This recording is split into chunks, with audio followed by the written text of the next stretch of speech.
नमस्कार, मैं Sanjay Upadhyay Motherland voice पे आप सबों का हार्दिक अभिनंदन करता हूं, स्वागत करता हूं।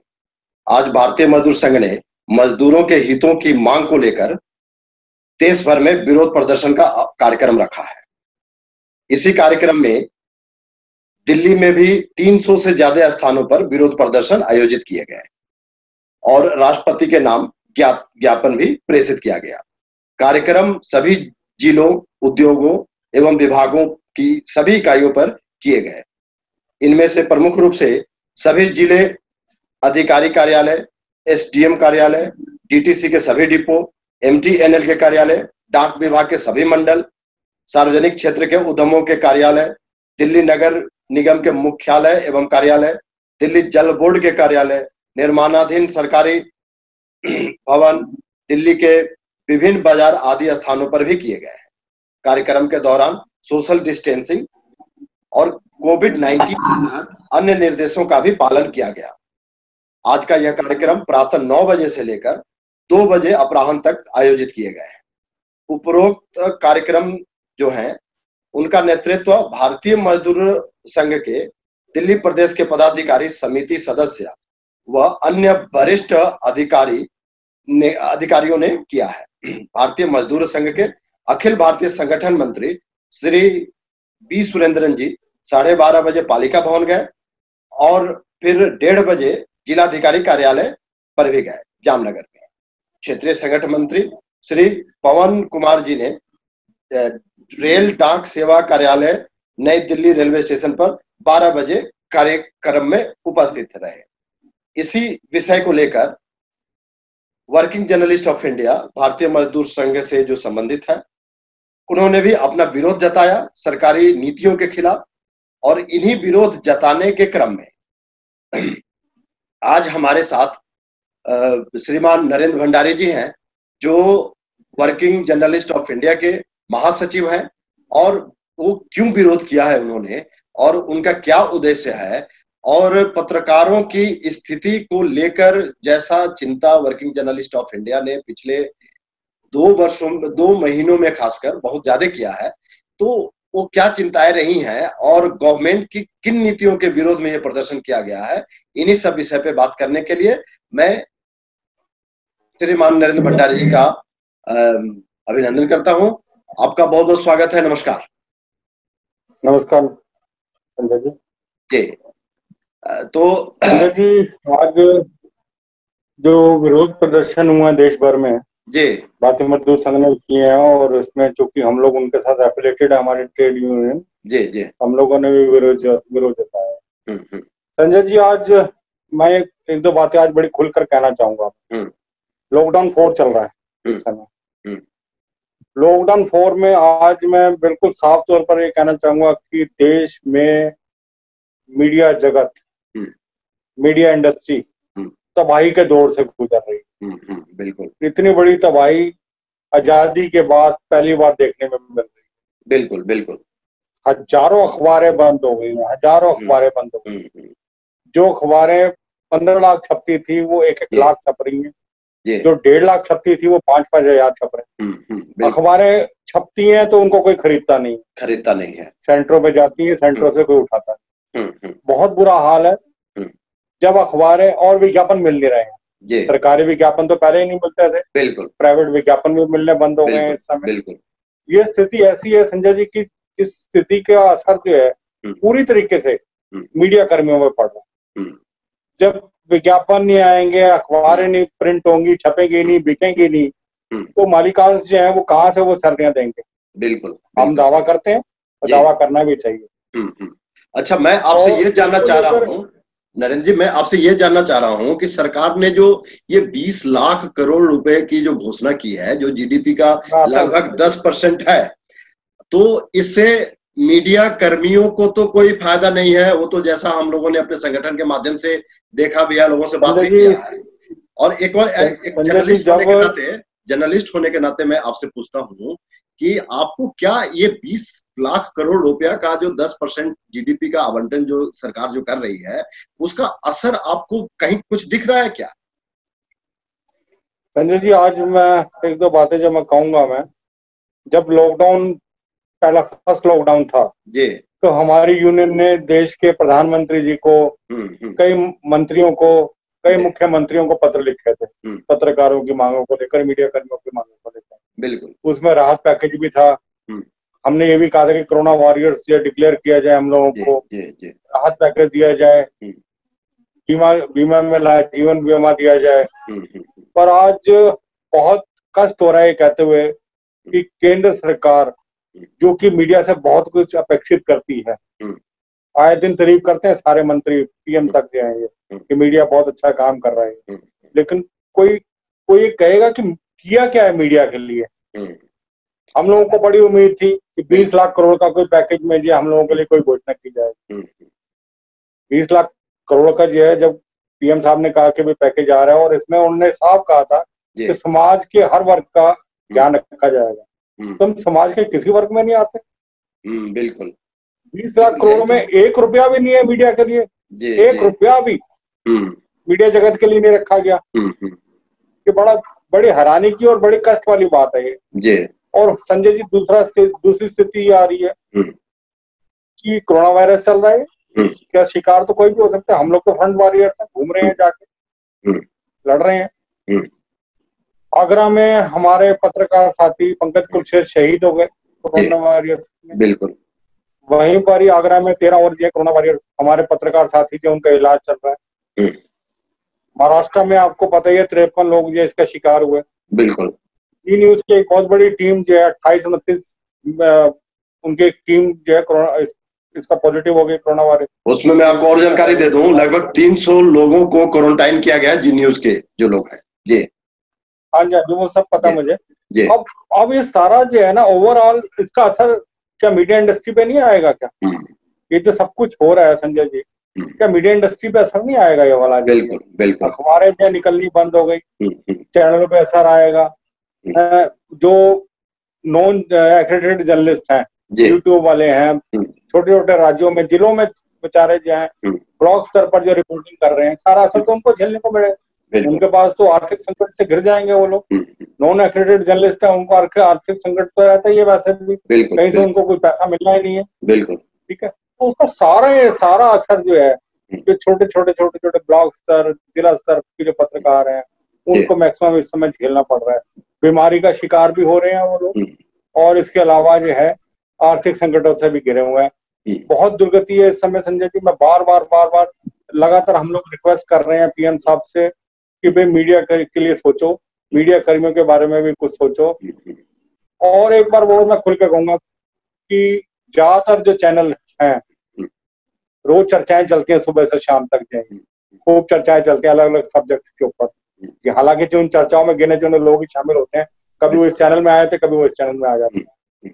तो उन चर्चाओं में क्या मीडिया के ऊपर एक बार भी चर्चा नहीं की जानी चाहिए कि 20 लाख करोड़ के पैकेज में क्या हम लोग 1 रुपए का भी हकदार नहीं है क्या? एक बार भी किसी चैनल ने चर्चा की? बहुत कष्ट है इसमें चाहिए, लेकिन फिर भी हमारी बिरादरी के लोग, हम लोग उनके साथ हैं, सुख दुख में साथी हैं उनके, हम लोग साथ देंगे भी अगर वो किसी भी कष्ट में रहेंगे। आज फिर मैं डिमांड करता हूँ, आज हमारा जो विरोध था, 11 राज्यों में श्रमिक कानून खत्म कर दिए इन लोगों ने। अब ये कह रहे हैं कि हमने 3 साल के लिए खत्म की। क्यों भाई, क्यों करेगा कोई 12-12 घंटे नौकरी वहां पर क्या? और अगर जो वो शिकायत करने जाएगा तो शिकायत दी नहीं जाएगी, साथ कह देगा कि श्रमिक है ही नहीं। क्यों कानून खत्म किए? क्या श्रमिक क्या जमीन पे बैठ? मैं आपसे एक चीज जानना चाहता हूँ कि इतने देश में इतने दर्जनों भर संगठने हैं मजदूरों से रिलेटेड, श्रमिकों से रिलेटेड, और ये कोरोना के महाकाल में, ये जो महामारी का जो काल चल रहा है कोरोना काल का, इसमें सबसे ज्यादा परेशानी अगर किसी को हुआ है तो श्रमिक वर्ग है। श्रमिक आज के डेट में रोड पे करोड़ों श्रमिक हैं, उनको न खाने का, न रहने का, न जाने का, न घर का, किसी चीज का ठिकाना नहीं है। इसी तरीके से मैं पिछले दिनों कुछ पत्रकारों से भी बात कर रहा था, जो आपके जो दिनचर्या में जो रोज अपना कोई असाइनमेंट लेते हैं और करते हैं, जिसको हम लोग अपने भाषा में स्वतंत्र पत्रकार कहते हैं। स्वतंत्र रूप से काम करने वाले छायाकार हैं या वीडियो जर्नलिस्ट हैं, इन लोगों की समस्या बहुत ही दयनीय हो गई है। इनकी समस्या, मुझे लगता है कि जो श्रमिक जो रोड पे दिख रहे हैं, ये रोड पे दिख नहीं रहे हैं, लेकिन इनकी स्थिति बहुत ही दयनीय है। बात करने से पता चलता है कि उनके घर में भोजन के लिए भी परेशानी है। तो इन सब विषयों को क्या हम उठा पा रहे हैं सही तरीके से, या हम गवर्नमेंट को एड्रेस नहीं कर पा रहे हैं? संजय जी, क्या क्या स्थिति ये क्या बन गई है? संजय जी, वो है कि पिछले दिनों से जो हालत जो चल रहे हैं मीडिया कर्मियों के, मैं बोलूंगा मैं, अब हम लोग खुलकर नहीं बोल सकते हैं, क्योंकि हम लोगों का जो प्रोफेशन है, हम लोग प्रतिष्ठा से जुड़े हुए हैं और सम्मान चाहते हैं। ढेरों पत्रकारों के घरों पर जो है हम लोगों ने राशन सामग्री भिजवाई है। इन्हीं दिनों के अंदर हम लोग फोन करके पूछते थे कि भाई कोई दिक्कत है तो खुलकर बताइए आप। उसको हम लोग सार्वजनिक तो नहीं कर सकते ना, सार्वजनिक तौर पर हम लोग व्हाट्सएप पे या ये नहीं, इसको सार्वजनिक किया जा सकता। हम लोगों के पास पैसा तो नहीं है, एक सम्मान ही तो है, एक प्रतिष्ठा ही तो है। अगर वो भी छीन जाएगी तो बचेगा क्या? जी, तो मैं ये जानना चाह रहा था नरेंद्र जी कि पत्रकार जिनको भोजन का भी समस्या है, पत्रकार चूंकि एक स्वाभिमानी वर्ग है और ये किसी के पास जा तो नहीं सकता है, सरकार को क्या इनका ध्यान नहीं रखना चाहिए? सरकार को क्या इनके लिए, चाहे वो राज्य सरकार हो या केंद्र सरकार हो, किसी सरकार ने 1 रुपए की सहायता नहीं करी है, जबकि मालूम है कि इसमें लाखों लोग लगे हुए हैं। देश भर के पत्रकारों से मैं बात कर रहा हूं और सबकी समस्याओं को हम लोगों ने पिछले दिनों उठाया भी है, प्रधानमंत्री जी को ज्ञापन भी दिया है, जिसका कहीं से थोड़ा बहुत रिजल्ट भी आया है कि उन्होंने 10 लाख का, 15 लाख का दिल्ली सरकार और हरियाणा सरकार ने कुछ घोषणा तो करी थी, लेकिन किसी को अभी तक उसका कुछ लाभ नहीं मिल पाया है। तो क्या पत्रकार जब मर जाएंगे तब ये 5 लाख का मुआवजा और इस तरह का घोषणा करेंगे, जिसका भी कोई प्रावधान इनके पास नहीं है? संजय जी, हम लोग जो है लगातार पिछले दिनों जो ज्ञापन दिया हम लोगों ने जी कि देश भर के पत्रकारों को आप राशनिंग सिस्टम से जोड़िए, नहीं ना जोड़े, लेकिन 90% देश का पत्रकार जोड़ना चाहता है राशनिंग सिस्टम से। बिल्कुल, वो लाइनों जो खाना मिल रहा है जहाँ पे, वहां चला जाए, ऐसा मुझे नहीं लगता कि कोई पत्रकार जाएगा जी। तो इसको देखते हुए हम लोगों ने भी कदम उठाए। हम लोगों ने भी अपने पत्रकारों को फोन करके पूछते थे, इन्हीं दिनों में पूछा भी कि भाई राशन कोई दिक्कत है तो बताओ। जब वो, हमें पता है कि वो खुलकर कोई नहीं बोलेगा पत्रकार, क्योंकि हम लोगों का जो प्रोफेशन है वो एक सम्मान है, उस प्रोफेशन में सम्मान है, प्रतिष्ठा से हम लोग जुड़े हुए हैं। तो वो हम लोग पूछते थे, हम कहते तो हम लोग खुद राशन दे के आते थे उनके यहाँ पर। जी, हम लोगों ने जो पब्लिसाइज नहीं किया है, हम लोगों ने जो राशन का वितरण किया है, सारे काम जी आपके जानकारी में भी है। लगभग 100 के करीब पत्रकारों को तो राशन दिया गया है, कुछ तो सहायता बीएमएस की तरफ से भी आई है और दूसरे जगह से भी। इन चीजों को हम लोग पब्लिक नहीं कर सकते हैं। हाँ, समस्याएं हैं तो अपने हिसाब से हमने तो करने का प्रयास किया ही है, लेकिन प्रश्न उठता है कि 20 मई को आज जो भारतीय मजदूर संघ ने सरकार के खिलाफ जो प्रदर्शन किया है, हालांकि इस प्रदर्शन का कितना असर होगा वो देखा जाएगा, लेकिन फिलहाल जो हम लोगों ने भी अपना बीएमएस के साथ जो विरोध जताया है, और विरोध जताने का जो हम लोग का जो तरीका है कि हम लोग लिख कर ही विरोध जता सकते हैं और उसके बारे में जितना लिखना होगा, जितना बोलना होगा उतना बोलेंगे। तो ऐसे में आपको क्या कहना चाह रहे हैं सरकार के लिए कि सरकार को क्या करना चाहिए? ऐसे कहते हैं आप तो शुरू से बोल रहे हैं, लेकिन अब आप क्या कहना चाह रहे हैं? अगर ये सरकार कुछ मांग नहीं मांगती है तो आगे का क्या स्टेप लिया जाएगा? संजय जी, 4-5 जो डिमांड्स जो है वो मैं आज कहूंगा। नंबर 1, पत्रकारों को, मीडिया जगत को राहत पैकेज की घोषणा की जाए, आर्थिक पैकेज जो है कोई घोषित किया जाए मीडिया कर्मियों के लिए, मीडिया जगत के लिए। मीडिया कर्मियों को जो है कोरोना वॉरियर्स का दर्जा दिया जाए, क्योंकि वो भी फ्रंट वॉरियर्स हैं और जिस तरह बीमारियों में इस समय कोरोना वायरस की बीमारियों में कर रहे हैं, उनको भी जो है अगर ईश्वर न करे किसी का कुछ हो गया तो उसके पीछे उसका भी परिवार पूरी तरह से सफर करेगा। बिल्कुल, ये इस तरह का। और मीडिया कर्मियों के लिए जो है कुछ ना कोई ऐसी घोषणाएं की जाए जिससे कि वो अपने और अपने परिवार का जीवन यापन कर सकें, क्योंकि इस समय बड़ी हालत खराब है। बिल्कुल, और यही स्थिति बड़े मीडिया संस्थानों की भी है। उनको भी मैंने बताया, अभी जो मैंने बताया कि भी उनके भी जो है अखबार बड़े कल ही पता लगा महाराष्ट्र में कई एडिशन बंद हो गए, एक बड़े अखबारों के, उन्होंने एडिशन बंद कर दिए, मीडिया कर्मियों की छटाई कर दी। तो ये किस पे असर किस पे आएगा इन सारी चीजों का? हम मीडिया कर्मियों पे तो आएगा ना। तो सरकार को इस बारे में सोचना चाहिए, जिसको लेकर आज हम लोगों ने विरोध जताया। और ये श्रमिक कानून क्यों खत्म किए जा रहे हैं? कहाँ जाएंगे श्रमिक? श्रमिकों के अगर के साथ कोई दुर्व्यवहार होगा, कुछ उसके साथ अत्याचार होगा, तो कहाँ जाएगा वो शिकायत करने? उसको इतना हक भी नहीं है कि शिकायत करे वो। जी। अब जो देश का निर्माता है उसके खिलाफ ये शोषण का ये दूसरा कोई नया तरीका आपको नहीं लग रहा है कि अर्थव्यवस्था के नाम पे उनके शोषण का एक नया तरीका डेवलप किया जा रहा है? अब ये राज्य सरकारें कहती है कि उनके राज्यों में बड़ी बड़ी जो कंपनियों ने आना है, बड़ी बड़ी कंपनियों ने आना है, तो अच्छा उनका स्वागत करना चाहिए बड़ी बड़ी कंपनियों का। लेकिन बड़ी कंपनियों के आने के जो आड़ में जो है श्रमिकों का शोषण तो ना हो, श्रमिकों का अधिकार तो ना खत्म किए जाए। ये श्रम कानून आज के तो नहीं है ना, देश के आजादी के टाइम श्रम कानून है, उनको क्यों खत्म किया जा रहा है? ये सरकार जो है बहुत गलत कर रही है, चाहे वो केंद्र सरकार हो या राज्य सरकार हो। उनकी जिम्मेदारी है श्रमिकों के हितों की सुरक्षा करना, मीडिया कर्मियों के हितों की सुरक्षा करना सरकारों की जिम्मेदारी है। बिल्कुल।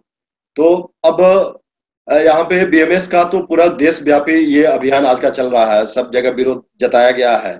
विरोध जताने का समय जो था 9 बजे से लेकर 2 बजे तक का समय था, और ये 9 बजे से 2 बजे के बीच में बीएमएस के जितने भी प्रमुख संगठने हैं वो जिले स्तर से लेकर राज्य स्तर तक अपना सारा कार्यक्रम, सारा विरोध प्रदर्शन किया है, और इसमें सोशल डिस्टेंसिंग का भी पूरा ध्यान रखा गया है। तो एक तरह से देखा जाए तो आप लोगों ने, बीएमएस वालों ने, या जो इस तरह का विरोध करने का एक जो सिलसिला जो शुरू किया है, हाँ, ये एक तरीका है कि इस कोविड के टाइम में भी इस तरह का विरोध किया जा सकता है। अब इस विरोध का आपको क्या लगता है, इस विरोध का कितना असर होगा सरकार के ऊपर? असर तो होगा, बिल्कुल असर होगा। जिस पैमाने में और जिस तरह से महामारी चल रही है और लोग जो है सड़कों पर आए हैं, बिल्कुल आमतौर पर लोग सड़कों पे आने से बच रहे हैं इस समय कि कहीं वो भी बीमारी का शिकार ना हो जाए। लेकिन देश भर में लाखों लोग जो हैं, लाखों लोग श्रमिकों की मांगों को लेकर बीएमएस के बैनर के तले आज सड़कों पर आए हैं। इसका 100% असर आएगा, राज्यों में भी आएगा और केंद्र पे भी आएगा। सरकार को जो मजदूरों के हितों की, कामगारों के हितों की और मीडिया कर्मियों के हितों की रक्षा करनी ही पड़ेगी। उसको लेकर जो है, अगर नहीं करेंगे तो उसको लेकर बीएमएस जो फैसला लेगी आगे आंदोलन का, वो सब पालन किया जाएगा। बहुत अच्छा। अब थोड़ा सा एक प्रश्न मैं और ये ले लेता हूं आपसे कि पत्रकारों की जो समस्या है, पत्रकारों का इतना सारा काम किया गया है इस विरोध प्रदर्शन में, अभी तक मुझे जहां तक मालूम है किसी पत्रकार संगठन ने अब हाथ नहीं बढ़ाया है इस विरोध प्रदर्शन में। और पत्रकारों के लिए जो 20 लाख वाली जो चर्चा जो हुई है उसमें पत्रकारों के लिए शून्य का जो व्यवस्था किया गया है, इस पे भी किसी पत्रकार संगठन ने कोई व्यवस्था नहीं करी है। इस विषय को वर्किंग जर्नलिस्ट ऑफ इंडिया किस तरह से उठाना चाह रहा है? सभी पत्रकार संगठनों को एक साथ लेकर या एकला चल के रास्ते पे ही? नहीं, एकला चलने में तो हमारे विश्वास कभी भी नहीं रहा जी। हम लोग चाहते हैं, पहले भी जो हम लोगों ने जो है प्रदर्शन, ये जो भी कार्यक्रम, हम सबको निमंत्रित करते हैं।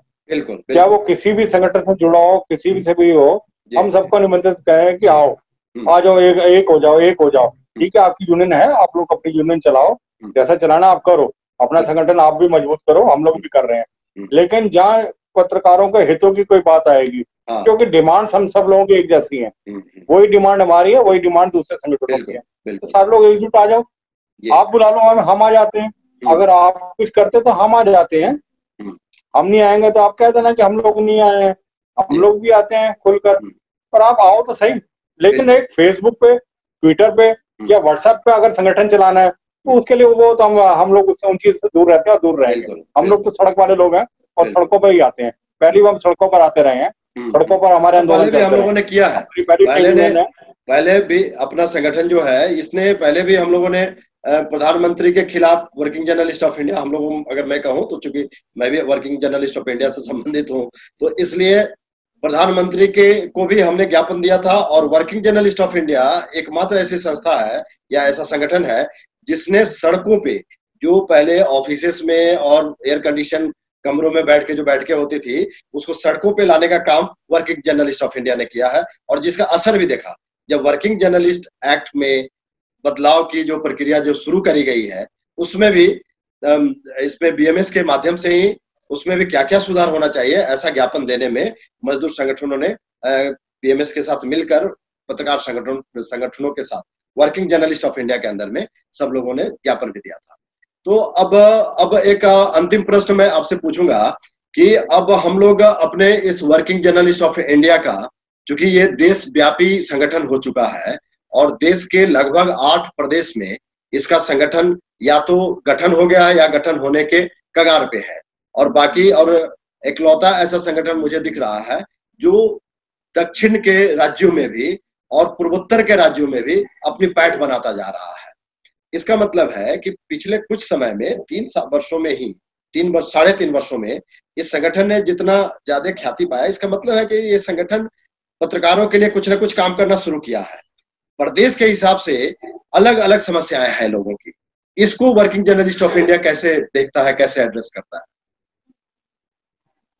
संजय जी, हर राज्य की अलग समस्याएं हैं, उस राज्य के पत्रकारों की अलग समस्याएं हैं, दिल्ली के पत्रकारों की, राज्यों की अलग समस्याएं हैं। हर राज्य के पत्रकारों को अलग अलग समस्याएं हैं, वो अपने अपने तरीके से उठाई जा रही है। जिस राज्य के पत्रकार की जो समस्या होती है वो उठाई जाती है और उसी तरह से हम लोग आगे कदम बढ़ा रहे हैं। दिल्ली के पत्रकारों के अलग, दिल्ली में तो केजरीवाल सरकार ने जब से आई है, मुझे नहीं लगता कि मीडिया कर्मियों के लिए भी कदम उठाया हो। ऐसा कोई कुछ नहीं किया गया इस सरकार ने। और हम लोग भी दिल्ली सरकार की बात नहीं है, अगर हम केंद्र सरकार की बात करें तो केंद्र सरकार ने भी पिछले 6 वर्ष पूरे हो गए केंद्र सरकार के लगभग। अब इस 6 वर्षों में भी इस केंद्र सरकार ने भी कुछ नहीं किया है। विज्ञापन किया क्या, विज्ञापन को बंद कर दिया है। छोटे पत्रकार को ये पत्रकार नहीं मानते हैं। मध्यम साइज के जो पत्रकार हैं, यूट्यूबर्स को इन्होंने अभी तक, हालांकि सबसे ज्यादा जोर इनका डिजिटल मीडिया पे रहता है, लेकिन अभी तक जो छोटे और मझौले किस्म के जो पत्रकार हैं, आज के डेट में पत्रकारिता का बहुत सारा माध्यम हो गया है। जैसे यूट्यूब के माध्यम से, फेसबुक के माध्यम से, ट्विटर के माध्यम से या दूसरे जो डिजिटल फॉर्म में किए जा रहे हैं उसके माध्यम से भी पत्रकारिता हो रही है। और यही सोर्स ऑफ ओरिजिन है न्यूज का, और यहीं से बड़े पत्रकार या बड़े मीडिया हाउसेस जो है अपना काम कर रहे हैं। तो क्यों नहीं इनको रिकॉग्नाइज कर रही है ये सरकार? क्या ये चौथा स्तंभ कहे जाने वाला पत्रकार बिरादरी जो है, इसको क्या वो बिल्कुल ही चौथे स्तंभ को उखाड़ कर फेंक देना चाहती है क्या? संजय जी, मैं इतना सिर्फ 2 शब्द बोलूंगा इस बारे में। मीडिया के बारे में इनको ये लगता है कि ये शेर है, ये शेर है। ये अगर इसको ज्यादा कुछ खिलाया गया, ज्यादा पिलाया गया, ज्यादा इसकी सेवा की गई शेर की, तो शेर उसको खा जाएगा। ये बड़ी गलत सोच है, ये बहुत गलत सोच है। हम लोग तो सिपाही हैं, हम लोग तो सड़कों पर रहने वाले सिपाही हैं, सड़कों पर ही रहते हैं, एयर कंडीशन कमरों में नहीं सोते हम लोग। तो हम लोग जो सड़क के लोग हैं, सरकार को जो है सड़क पर रहने वाले जो छोटे गांव देहात के जिला स्तर के जो पत्रकार, उनके बारे में सोचना चाहिए, उनको लेकर फैसले, उनको रिकॉग्नाइज करें।